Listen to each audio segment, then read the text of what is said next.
அன்பானவர்களே, தமிழக அரசியல் வரலாற்றுல கடந்த வீடியோல அண்ணாவுடைய மரணத்தை பத்தி பார்த்தோம். அதுக்கப்புறம் தமிழக அரசியல் வரலாற்றுல என்ன நடந்துச்சு அப்படிங்கறத இந்த வீடியோல பார்க்கலாம். கட்சி மற்றும் ஆட்சி என்ற இரண்டையும் வழிநடத்த போவது யார்? அண்ணாவின் மறைவுக்கு பிறகு திமுக முகாமில் மட்டுமல்ல, தமிழக அரசியல் களத்திலும் எழுப்பப்பட்ட அதிமுக்கியமான கேள்விதான் இது. தற்காலிக முதலமைச்சரா நாவலர் நெடுஞ்செழியன் நியமனம் செய்யப்பட்டிருந்தாரு. ஆளுநர் செய்த சம்பிரதாய நடவடிக்கைகள்ல இதுவும் ஒண்ணு. விரைவில் திமுக சட்டமன்ற உறுப்பினர்கள் கூடுவார்கள், நிரந்தரமான ஏற்பாடு முறைப்படி நடக்கும் அப்படிங்கிற எதிர்பார்ப்பு எல்லா இடத்துலயும் இருந்துச்சு. அதன்படியே நெடுஞ்செழியனிடமிருந்து அறிவிப்பு வெளியானது. 9 பிப்ரவரி 1969 அன்று சென்னை அரசினர் தோட்டத்தில் திமுக சட்டமன்ற உறுப்பினர்கள் கூட்டம் நடைபெறும். ஊகங்களும் சிறகுகளும் முளைத்தன. கட்சியிலையும் ஆட்சியிலையும் அண்ணாவுக்கு அடுத்த இடத்துல இருந்தவர் நெடுஞ்செழியன் தான். தற்காலிக முதல்வரும் அவரே. அனுபவம் நிறைந்தவர், அண்ணாவின் நம்பிக்கையை பெற்றவர். முதல்வர் பதவிக்காக அத்தனை தகுதியையும் அவருக்கு உண்டு இப்படின்னு சொன்னிச்சு ஒரு தரப்பு. இன்னொரு தரப்பு கடுமையான உழைப்பாளி, கட்சி வளர்ச்சிக்காக நிதி சேகரிப்பதில் வல்லவர், தொண்டர்கள் மத்தியில செல்வாக்கு நிரம்பியவர். ஆகவே அடுத்த முதல்வரா கருணாநிதியை தேர்ந்தெடுக்கலாம் அப்படின்னு கட்சிக்குள்ள அணி சேர்க்கும் படலம் தொடங்குச்சு. நெடுஞ்செழியனுக்கு ஆதரவாக சில தலைவர்கள், கருணாநிதியின் பக்கமும் சில தலைவர்கள். முக்கியமாக எம்ஜிஆர் திமுக எம்எல்ஏக்கள் பலரையும் அழைத்து பேசிக் கொண்டிருந்தார். கருணாநிதிக்கு ஆதரவு திரட்டும் விதத்தில் திமுக எம்எல்ஏக்களை ராமாவரம் தோட்டத்துக்கு அழைத்து விருந்து கொடுத்தார் எம்ஜிஆர். ஆதித்தனாரும் தன்னோட பங்குக்கு உதவிகளை பொருளாதார ரீதியா செஞ்சார் அப்படின்னு தன்னுடைய சுயசரிதையில எழுதியிருக்காரு நெடுஞ்செழியன். நெடுஞ்செழியனையும் கருணாநிதியையும் முன்வைத்து திமுகவில் நடக்கும் குழப்பங்களை உன்னிப்பா கவனிச்சு கொண்டிருந்தாரு பெரியார். விடுதலை இதழில் திமுகவினருக்கு அறிவுரை வழங்கினாரு. எப்படின்னா, திமுக என்ற பூட்டு கெட்டியான பூட்டுதான், ஆனால் யாரும் கள்ளசாவி போட்டு துறக்காமல் பார்த்துக் கொள்ள வேண்டும் அப்படின்னு சுட்டிக்காட்டினார். இத்தனைக்கும் நெடுஞ்செழியன் தற்காலிக முதல்வரா நியமிக்கப்பட்டதை ஆதரித்து எழுதியவர் தான் பெரியார்.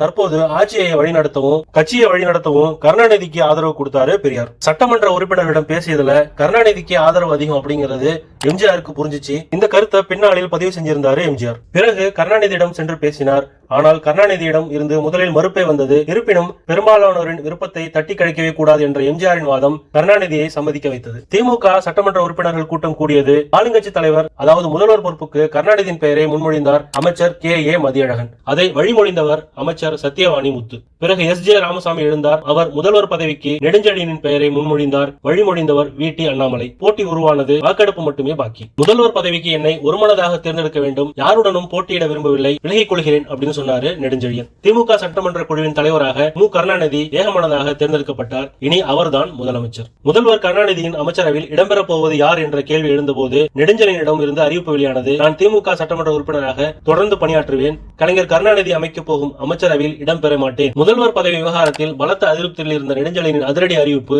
கட்சிக்குள் தர்ம சங்கடத்தை ஏற்படுத்தியது. கட்சியின் மூத்த தலைவரான நெடுஞ்செழியனை சமாதானம் செய்தே தீர வேண்டிய நிலை. துணை முதல்வர் பதவியை ஏற்றுக்கொள்ளுங்கள் என்றார் கருணாநிதி. மறுத்துவிட்டார் நெடுஞ்செழியன். அது பெரியாரை கவலை கொள்ள செய்தது. இந்த நெருக்கடியான நேரத்தில் நாவலரும் மற்றவர்களும் கண்ணை மூடிக்கொண்டு கலைஞரை ஆதரிக்க வேண்டும் என்று அறிவுரை வழங்கினார்.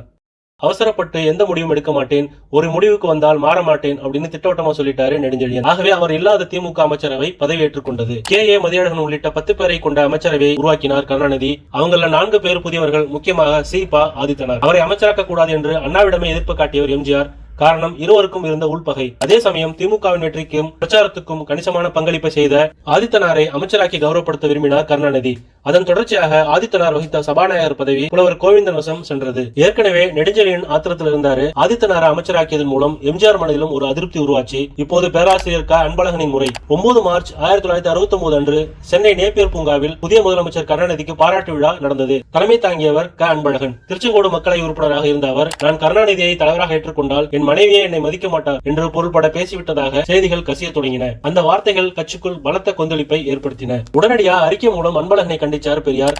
அதிருப்தியாளர்கள் கட்சியிலிருந்து விலகி விடுவதே நல்லது, பெருந்தன்மையுமாகும். கட்சியில் இருக்கிற வரையில் தலைவருக்கு கட்டுப்பட்டுதான் தீர வேண்டும். இன்றைக்கு கருணாநிதி இடத்தில் அன்பழகன் இருந்து கருணாநிதி தலைவரை மதிக்காமல் பேசினால் அவரையும் இப்படித்தான் நான் கண்டிப்பேன். உள்விவகாரம் என்ன என்பது எனக்கு தெரியாது.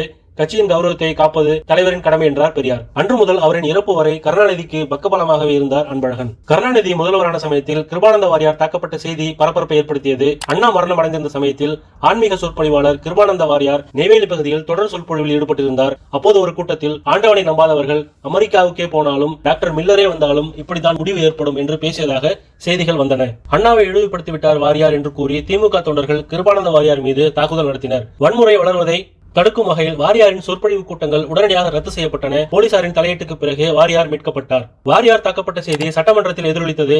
வாரியாரை தாக்கியது தவறு என்று அவசியமாக பேசினார் காங்கிரஸ் கட்சியின் கொறடா விநாயகம். அண்ணாவை இழிவுபடுத்தும் வகையில் வாரியார் பேசியது தவறுதானே என்று எதிர்கேள்வி எழுப்பினார்கள் திமுகவினர்.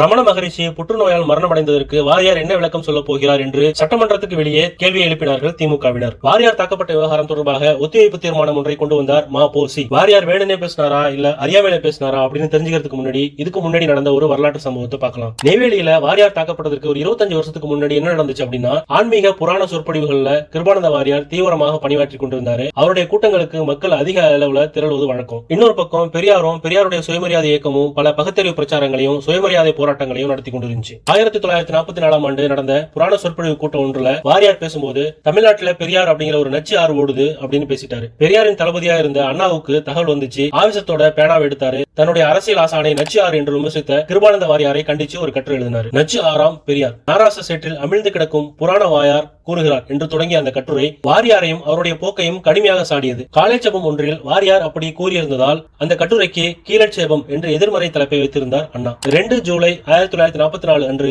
திராவிட நாடு இதழில் கீழட்சேபம் கட்டுரை வெளியானது. ஆறுதான் ஐயா, பெரிய ஆறுதான், குப்பை கூலத்தையும் மேட்டையும் காட்டையும் அடித்து செல்லும் ஆறுதான், ஆரியத்தின் அடிவேருக்கு நச்சு நீர் பாய்ச்சும் ஆறு, பெரியாரின் உழைப்பில் இருந்து உதித்து ஓடி வருகிறது. அதை கண்டு ஆரியம் ஓலமிடுகிறது. உம்முடைய ஓட்டை படகில் ஏறி அந்த ஆற்றை கடக்க நினைக்காதீர், ஜாக்கிரதை, ஆபத்தை அணைத்துக் கொள்ளாதீர் என்று வாரியாருக்கு கூறுகின்றேன். பின்னர் போச்சே பிழப்பு என்று மனம் கரையாதீர். காலேச்சேபக்காரர்களின் போக்கு இந்த என்னுடைய கீழச்சேபத்தின் பலனாக மாறக்கூடும். மாறாவிட்டால் அவர்களின் போக்கு நாரி போகும். நான் அதை தடுக்க முடியாது. சுயமரியாதை சக்தியோடு மோதிக்கொள்ள வேண்டாம். இந்த கட்டுரை 25 வருஷத்துக்கு அப்புறம் தான் இந்த கட்டுரைக்கு எதிர்வினையாக வாரியார் நெய்வேலியில ஒரு உரையாற்றிருந்தார். அதுவும் அண்ணாவுடைய மறைவுக்கு பிறகு இப்படி பேசினதுதான் திமுகவினரை கோபம் கொள்ள செஞ்சிச்சு. அதே நேரத்தில் எம்ஜிஆர் வாரியார சமாதானம் செஞ்சாரு. மா.பொ.சியை தொடர்பு கொண்டு பேசின எம்ஜிஆர், வாரியார் பேசினது தவறுதான் அப்படின்னாலும் அவரை தாக்குனதும் அதை விட மோசமான காரியம். அதன் காரணமா பெரியவருடைய மனம் புண்பட்டு இருக்கும். அவரை சமாதானம் செய்யற வகையில ஏதாவது செய்ய வேண்டும் அப்படின்னாரு. கிருபானந்த வாரியாருக்கு உரிய பாதுகாப்பு கொடுக்க உத்தரவிட்டுள்ளதாக சட்டமன்றத்தில் அறிவிச்சாரு முதலமைச்சர் கருணாநிதி. அதனைத் தொடர்ந்து கிருபானந்த வாரியாரிடமிருந்து அறிக்கை வெளியாச்சு. நெய்வேலி நிகழ்ச்சிகளுக்கும் அரசியலுக்கும் எந்தவித சம்பந்தமும் இல்ல.